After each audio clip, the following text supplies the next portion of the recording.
tous les effets de la crise, dans le bon comme dans le mauvais. Hein.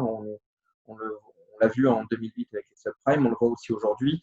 Le nombre de liquidations ou de cessations d'entreprises, pour l'instant, on ne perçoit pas encore l'effet global de la crise, on le percevra forcément beaucoup plus tard, soit au moment où notamment les aides et les subventions deviennent plus éligibles, ou au moment où on va devoir commencer à rembourser les PGE. Aujourd'hui, on a beaucoup de choses. On a beaucoup de choses et c'est peut-être là une des principales difficultés de nos entreprises, c'est de se dire, je suis une boîte, plutôt PME, comme ça j'ai le spectre le plus large possible. J'ai droit à quoi? J'ai droit à des subventions, j'ai droit à des mesures fiscales à la fois pour mon entreprise et pour moi-même, suivant si je suis dirigeant, pas dirigeant, gérant de SARL, président de SAS. J'ai droit à des garanties, j'ai droit à des mesures sociales pour mes salariés, j'ai droit moi-même à des mesures sociales, j'ai droit depuis peu à des soutiens pour mes ressources humaines, comment préparer le futur, j'ai droit à des mesures d'accompagnement, j'ai droit à des aides d'entreprise portées par l'international, donc portées par BPI, et Nicolas en a un tout petit peu parlé. Nicolas Magentis en a parlé aussi, j'ai un plan de soutien sectoriel, j'ai droit à une gestion financière de la relation commerciale pour pouvoir relancer mon business, j'ai droit à des aides de région, j'ai droit aussi à des chèques de transformation digitale. Comment faire? Voilà, j'ai même plus de doigts sur mes deux mains pour tout ça. Comment faire pour demander tout ça? Et en fait, c'est une somme administrative complémentaire. Et on voit bien que sur certaines aides, finalement, le ratio temps versus aide que cela va entraîner, finalement, il n'y est pas. Et donc, il y a une vraie difficulté de la part de nos chefs d'entreprise de se dire, est-ce que j'ai le droit à ça? Est-ce que je n'y ai pas le droit? C'est quoi les conditions? Et finalement, c'est quoi mon guichet? Une fois, c'est la région, une fois, c'est le site impôt.gouv, une fois, c'est la BPI, une fois, c'est la métropole, une fois, c'est l'URSSAF avec les échelonnements.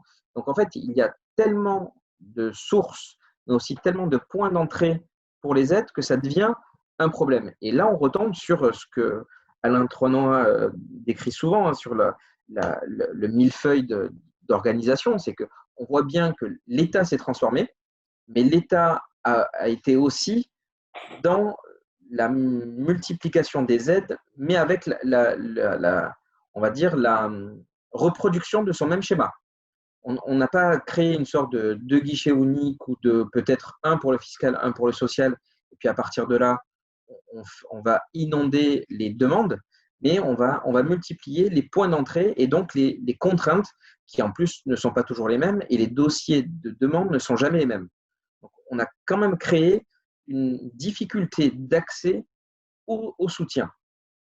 Le plus dur dans cette deuxième vague, il est dans l'incapacité ou la difficulté à se projeter, puisque le 2021, quelle va être l'année 2021? On l'a vu, hein, ça sera forcément une année en récession, mais pas que. On voit que des boîtes se développent et donc il faut forcément les aider, mais il faut arriver à donner une dimension, une trajectoire. Il faut surtout pas oublier l'aspect psychologique actuel. On le voit, on commence à sentir et à percevoir que dans la création d'entreprise, par exemple, on a moins d'optimisme qu'il y a encore 3 mois ou 6 mois quand on était sur les chiffres de septembre. Il y a un vrai sujet aujourd'hui d'accompagnement à la création d'entreprise, d'accompagnement au développement et encore une fois, d'accompagnement à la mise en place d'une trajectoire pour que les entrepreneurs, pour que les équipes aussi, parce qu'on parle des entrepreneurs, mais derrière les entrepreneurs, il y a des équipes, il y a parfois des managements participatifs. Il faut nécessairement les aider à essayer d'avoir une vision à 1 an, à 2 ans. Céline en parlait. Elles sont en train de préparer au sein de l'incubateur le 2023-2024. Donc, il faut arriver à donner cette trajectoire-là, cette perspective-là, pour créer l'envie de changer, l'envie de créer une dynamique positive. Donc, le plan psychologique sera forcément important et on a besoin d'avoir des indicateurs, d'avoir des messages positifs pour pouvoir redonner cette envie de recréer de l'entreprise parce que sinon, on peut reprendre le constat assez alarmiste qui a été fait. Et donc, dans ce cas-là, autant tout arrêter. La Cour des comptes a dit depuis plusieurs années qu'il y avait des enjeux d'endettement, qu'il y avait des problématiques d'organisation des entreprises et de l'administration. Beaucoup de choses ont été faites. Sur le marché du travail, c'est quand même un marché qui est désormais beaucoup plus souple qu'il y a 2 ans. Donc, il faut encore aller sur des sujets un peu plus loin sur certains aspects. L'essentiel, ça va être la trésorerie. Il faut arriver à relancer des carnets de commandes et aider la trésorerie court terme.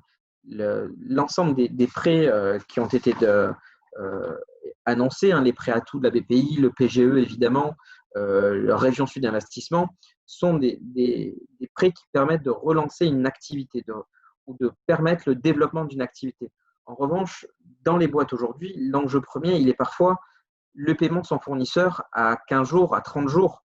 Et en fait, c'est plutôt la problématique court terme qui doit être traitée et ouvrir les chakras un peu de nos amis banquiers, métiers traditionnels, on va dire, sur l'accompagnement au financement du BFR. Financer le haut de bilan, on a des outils. Est-ce qu'il y en a suffisamment? Ça peut être l'objet de notre débat. Mais financer son BFR et financer aujourd'hui son activité très court terme, c'est là où on doit avoir vraiment un appui et des relais pour qu'on change notre système. Et l'État doit aussi être à l'origine de cela, parce qu'on sait tous que l'État n'est pas forcément le meilleur des payeurs. Et quand on est sur des TPE et des PME qui travaillent avec des institutions publiques, c'est assez dur d'avoir cette trésorerie à très court terme. Heureusement, BPI a mis en place des outils de factoring pour pouvoir aller chercher cette trésorerie très court terme. Pour autant, c'est toujours une toute petite perdition de trésorerie, puisqu'il faut quand même se couvrir en face. Donc, il y a quand même des enjeux très court terme. Et c'est là où il faut que vraiment on accélère et on continue toutes les aides qui sont mises en place, le chômage partiel, les aides à l'embauche, les aides au contrat d'apprentissage, les subventions de la région, les incitations à renoncer au loyer. Voilà, il y a beaucoup de choses, mais vraiment, financer le très court terme, c'est le sujet du jour, et de redonner de l'optimisme aux entrepreneurs.